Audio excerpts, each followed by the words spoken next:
you. I thank you so much, and thank you so much for staying for the conversation. I really appreciate it. Any questions here? Yes, in front.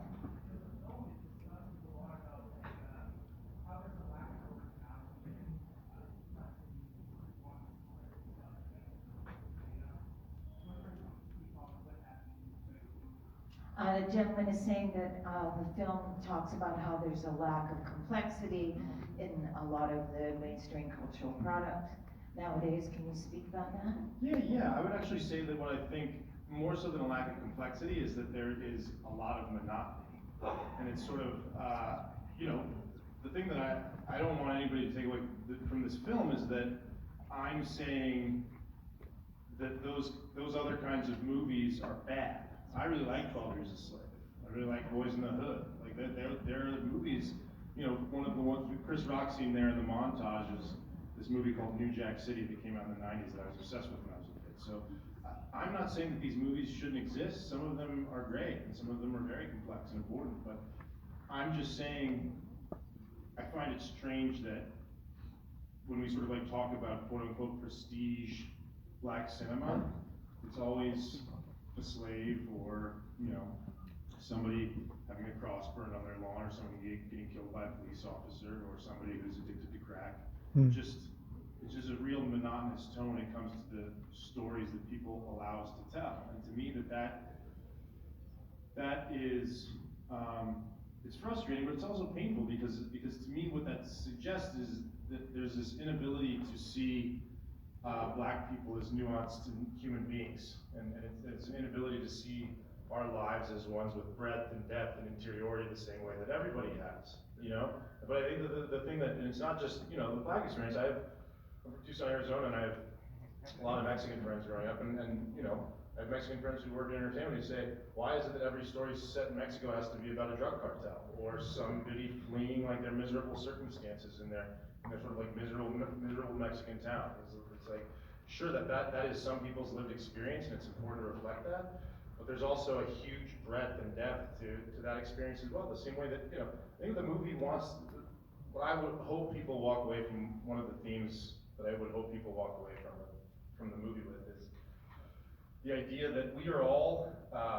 unique, complex human beings with our own ideas and our own passions, and frequently the world tries to put us in rigid boxes and sort of force us to conform in order to make things easier, make us easier to define. And so, yeah, I don't think that it's a lack of complexity. I think it's just a monotony. It's sort of like the world is big and there are many different stories, and I'd like us to focus on trying to tell some more of those stories than the same ones we've been telling over and over and over again.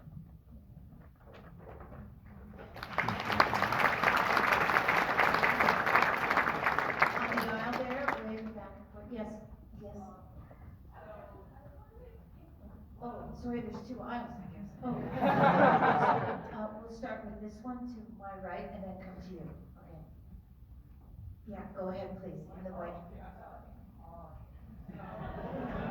Okay, so there's a guy right beneath you who's going to do it, and then we'll come to you. Yeah. Up top, okay? Yeah, thanks.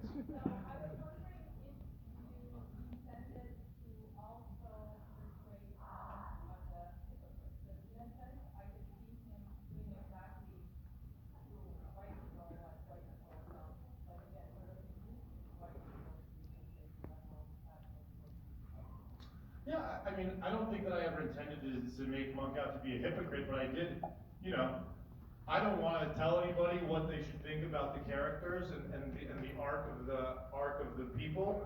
I would say that, I personally don't think Monk is making a lot of good decisions. I think that he is somebody who's a complicated figure trying to figure his life out, and I certainly don't want to say that whether what he's doing is good or bad, but I personally think that he's making some poor choices.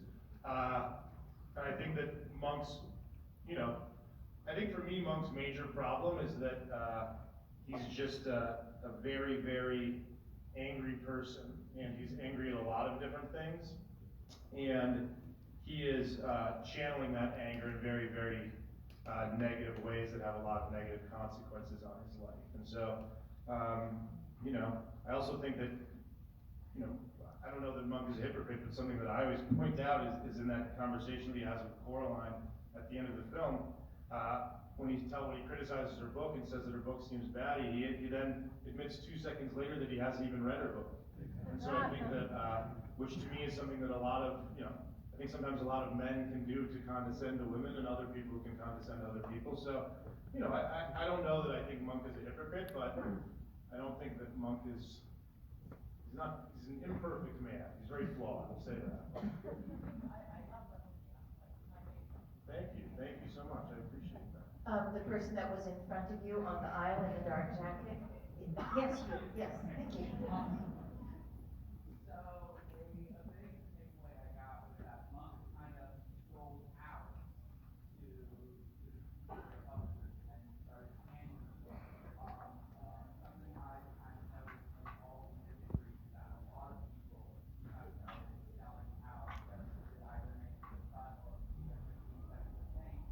I was wondering, have you had any more specific like friends who you know that might have gone through that also? Yeah, absolutely. One of the first people that I showed the film to was a good friend of mine who's a black writer himself. And he came out of the screening. It was a friends and family screening.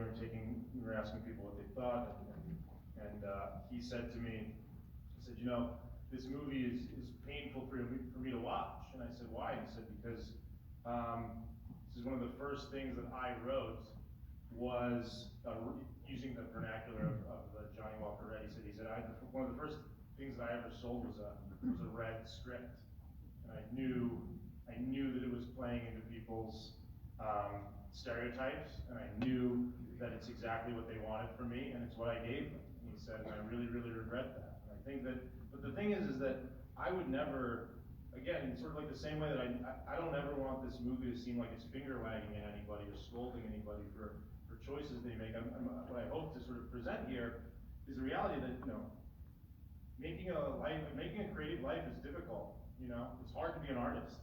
There's a lot of people who work really hard and never get paid to try to make art. And so if what you need to do in order to keep yourself afloat so you can keep making art is sell a red book, and far be it for me to criticize you for that. You know, I think that I don't ever want this to be a movie that's excoriating people for selling out, because I would never do that myself.